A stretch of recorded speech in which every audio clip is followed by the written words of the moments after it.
Podcast Bichos Tagarelas. Caso de polícia. E uma denúncia gravíssima: o ex-tenente-coronel José Afonso Adriano Filho, apontado como chefe de um dos maiores esquemas de corrupção da história da Polícia Militar de São Paulo, afirma que em todas as unidades gestoras da corporação há esquema de desvio de verbas públicas por meio de caixa 2, semelhantes ao montado por ele. Todas as unidades, segundo o ex-tenente-coronel, têm caixa 2. Todas têm. Quem falar que não tem está mentindo.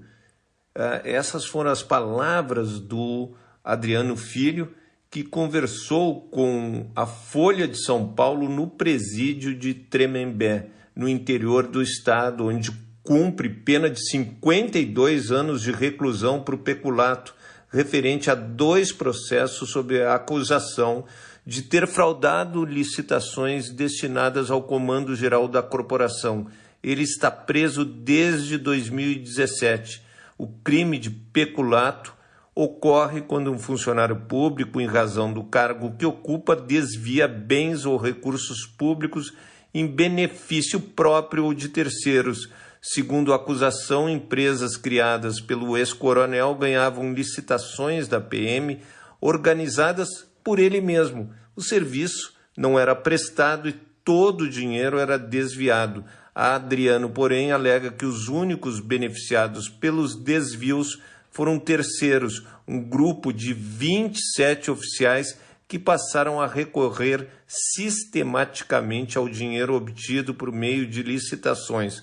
Adriano diz que o esquema funcionou por cerca de 7 anos, de 2005 a 2012, e injetou mais de 2 milhões nas contas particulares desses oficiais, que chegavam a formar fila na porta da sala dele na sede do Comando Geral. O ex-coronel disse que, em razão do volume, acabou obrigado a colocar um cofre na sala dele, onde mantinha cerca de R$150 mil em espécie, para atender os pedidos. Os oficiais levavam os valores em dinheiro vivo, por meio de cheques, ou ainda ao indicar despesas a serem pagas, como festas e aluguel de imóveis para amantes. Adriano disse que acabou se tornando uma espécie de BNDES dos coronéis, fazendo repasse de dinheiro para projetos particulares dos chefes, mas com benefício que nenhum banco é capaz de oferecer. Os oficiais não prestavam contas ou precisavam fazer a devolução do dinheiro. Essa denúncia é gravíssima da Folha de São Paulo. E a pergunta que fica no ar: será que apenas esse coronel está preso por peculato? Será que não existe peculato em outros setores de governos estaduais, governos federais, estatais? Será que não existe? E será que só o coronel está preso? É isso? Será que só o coronel está preso nesse Brasil enorme que nós estamos? Não existe peculato? O peculato existe sim. E o problema é que eu nunca vi alguém sendo punido, que é o primeiro caso que eu vejo de punição desse coronel que resolveu abrir o bico. O problema é qual a intenção do coronel com essa divulgação do esquema que ele tinha. Agora eu acho que é tarde. Podcast Bichos Tagarelas. Caso de polícia. E o que todo mundo sabia foi confirmado. Os ex-comandantes do Exército, General Marco Antônio Freire Gomes, e da Força Aérea Brasileira, Tenente Brigadeiro do Ar Carlos Batista Júnior, confirmaram à Polícia Federal a pressão do ex-presidente Jair Bolsonaro por um golpe de Estado para se manter no poder. A CNN teve acesso às íntegras dos depoimentos dos 2 militares da reserva que falaram no inquérito na condição de testemunhas. Nesses encontros, o ex-presidente apresenta uma hipótese de garantia da lei e da ordem, uma GLO, e outros instrumentos jurídicos como o estado de defesa ou estado de sítio para permanecer no poder. Freire Gomes e Batista Júnior, em seus esclarecimentos, também implicaram diretamente o ex-ministro da Defesa de Bolsonaro, general Paulo Sérgio Nogueira, e o ex-ministro da Justiça, Anderson Torres, na elaboração de um plano golpista. O ex-ministro da Defesa foi apontado, segundo investigações, como um articulador da minuta golpista, enquanto Torres era uma espécie de tradutor jurídico para os 3 comandantes. O general Freire Gomes e o tenente brigadeiro Batista Júnior afirmaram ainda que rechaçaram em diversas oportunidades uma proposta de golpe, enquanto o então comandante da Marinha, almirante Almir Garnier, teria colocado a tropa à disposição de Bolsonaro.